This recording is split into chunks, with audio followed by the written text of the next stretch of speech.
Hi, magluto tag eggplant lasagna or moussaka or eggplant parmigiana. Ambot, daghan ka siya tawag. Adto magong kalag-kalag kay nag-spaghetti ko, ambot kong nakadumdumo, naglahi magud ko adto og sauce. Nakoy gibilin. Unya, wala pud ko kabalo kung asa na ko siya gamiton. So, murag in-need na ko nga gamiton siya kay adto pagud tong niya 10 na ro. Tumoto niya, naman ko'y talong sa ref, kani ako nahon-ahonaan. So, giprito lang nako na ang talong. Normal ragod nga prito. Butngag mantika. Then, gibutangan ako gamay asin o paminta powder. Nya, dayon, kadto dayon akong gilahi adtong last week nga spaghetti sauce. Gidugangan ako gamay og tubig kay mura magud siya og need dry.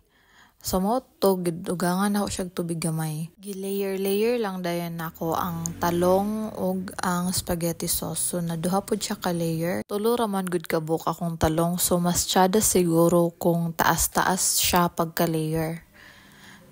So mo na din ni last na ni nga layer ang kanang tomato sauce. Dayon gibutangan dayon nako og mushroom. Unya mura kog na wrong kay gitong man ako na tapok nun silang tanan mo to nga ako na lang gikinamot ng hugas man sad ko. Gibulag-bulag na ako. And then butangan dayon og cheese. Mas tiyada to og kanang quick melt nga cheese or mozzarella cheese or parmesan cheese. Wala na ko siya nahurot og butang kay naay isa dinhi nagsigi og pangayog cheese, murag ilaga. Then, ibutang na dayon sa microwave. Then, giset na ko to 30 minutes. Then, luto na. O, igo ra na toasted ang cheese. Wala siya nagmelt. Pabugnaw-bugnaw lang daan gamay. Ay ha, slice on. Then, gislice na din ako siya. Medyo siya kanang watery. Kay siguro daghan ra kay kog tomato sauce.